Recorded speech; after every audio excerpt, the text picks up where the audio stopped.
Hello and welcome to Test Smashers video explanations of how to smash the June 2007 LSAT into smithereens.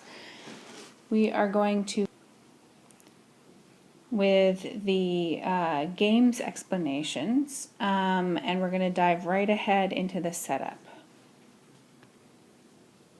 And this time we are going to be looking at the second game on the LSAT, questions 6 through 10. This is the 2007 June LSAT. Okay, so the setup reads exactly 3 films, Greed, Harvest, and Limelight, are shown during a film club's festival held on Thursday, Friday, and Saturday.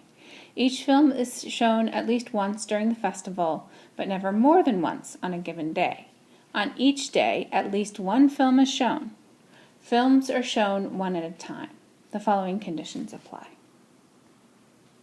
Okay, so we just read the setup, and there was a lot in there. And in order to record the elements, we're going to have to think a little bit carefully about the structure of the game. Okay, so we have 3 films, Greed, Harvest, and Limelight. Those are going to be our 3 elements. And they're being shown on Thursday, Friday, and Saturday.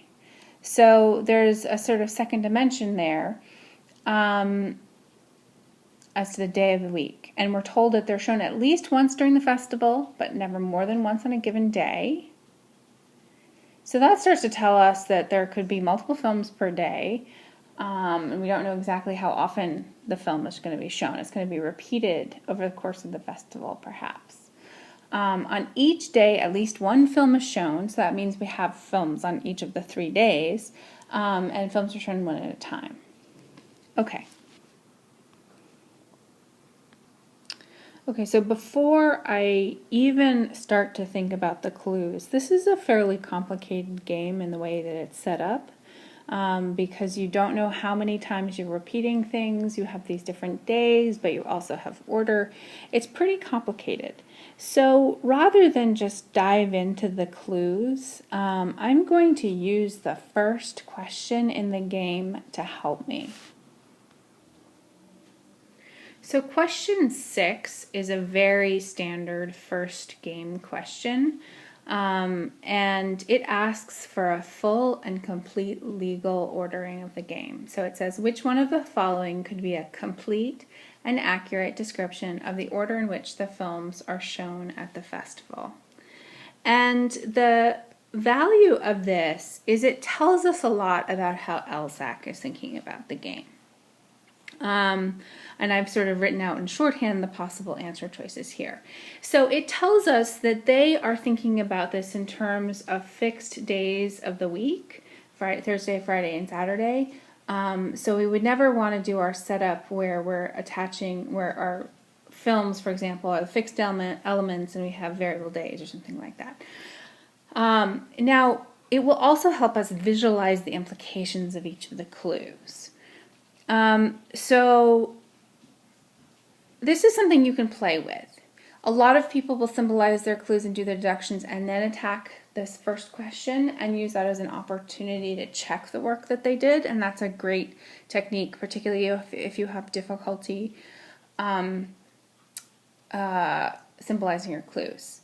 On the other hand, that's also kind of a waste of time because you're going through the clues twice when you could only do it once. Furthermore, if you're like me, sometimes I have a very visual sort of way of thinking, and sometimes when I'm reading the clues, I could get confused about their implications, but when I match that to the answer choices in that first question, it becomes really clear to me how to symbolize it best. So if you're like me, this could actually be a time-saving way to be even more accurate. Okay, so let's start out with the first clue. It says, on Thursday, Harvest is shown, and no film is shown after it on that day. Okay, so we're only concerned with Thursdays. On Thursday, Harvest is shown, and no film is shown after it on that day, which means it's the last film. So A is okay, B is okay, C is okay, D, however, is not okay because harvest is shown, but it's not the last film because L is shown afterwards. So we can cross off D. And E is also okay. Okay. So now I'm going to symbolize it in my clue list. So we know that on Thursday, something could be shown, possibly, but then harvest has to be shown, and that has to be the full end of the day. So this is how I'm choosing this. And I put a box around things that are really super must be so. Okay. Now let's look at the second clue. On Friday, either greed or limelight, but not both, is shown, and no film is shown after it on that day. Okay, so there's really two clues in one here. Greed or limelight, but not both, is shown, and that's the last film of the day, right? Okay, so let's look at this. Greed or limelight on Friday. So A works. Greed or limelight, but not both is on Friday. This has both, so that has to go out. Greed or limelight, but not both on Friday. Okay, so C is okay. D we've already crossed off. Now E does have greed or limelight, but not both. It has limelight, but that's not the last film of the day. It has harvest afterwards. So E also goes out. Okay, so to symbolize this, we have some number of films, and then we have greed or limelight, and they are at the end of the day. Okay. Now, we also need to deal with the not both. So there's a component of this which is sort of like a grouping game, which means in any Greek time in a grouping game, we're also concerned with who's not in as well as who is in. So out past this double bar line is the other L or G. I think that's how I'm going to symbolize that clue. Okay, now the final clue says on Saturday, either greed or harvest, but not both, is shown, and no film is shown after it on that day. So this is like the previous one, but on Saturday. So we want greed or harvest, but not both. A is okay, and C is also okay. Here we have harvest, here we have greed. They're both at the end of the day. So what's going on? We've crossed off only 3 of our answer choices, but we're done with our clues. Well, this is a good time to remember that our setup was really complicated. And we want to go back and look at those kind of baseline clues, which very rarely enter into the game, but sometimes do. So back in the setup, it says each film is shown at least once during the festival, but never more than once on a given day. Do we violate that clue at all? And if you look at answer choice A, what's missing? We have LH, LH. We never have greed being shown. So A violates the setup of the game, which again is fairly unusual, but does definitely happen on the LSAT. C, however, totally conforms. We have H, L, L, G, so all 3 films are shown. None are shown more than once on the same day, and they conform to all of the other clues. So C is going to be our correct answer. Now, it's super duper important that you don't just forget to symbolize that last clue. So we have Saturday, some number of films, and then greed or harvest. Greed or harvest. And then nothing after it.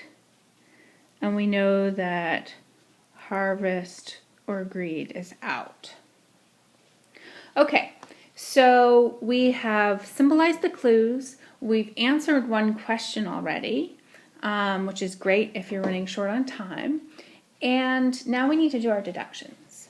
And the thing that you want to keep in mind with this game and games like it are that there is a component of a grouping game where you're worried about who's in and who's out because you don't have a fixed number of slots to fill. So that's going to be a key deduction almost always in this kind of game. So you want to think about how many possible slots there are. So I'm going to kind of rewrite my clue list here to be a little bit clearer about the options. So on Thursday, we have nobody forced out here. So we could have up to 3 films on Thursday. So we could have one film, 2 films, and then we have to have Harvest. And then that's it. Okay, on Friday, however, we can only have a maximum of 2 films, right? Because one of the 3 has to be out and you can't repeat anything. So we have G and L, and then L and G. And then finally on Saturday, it's the same thing, only one possible film preceding G or H, and H or G has to be out. Okay, so you have a total of 7 slots maximum that you could fill. Now it's time to go on and solve the rest of the questions, which I'm going to do in a second video. So please join me in the next video of Smashing the LSAT Game 2 Solutions. Made with Doodlecast Pro.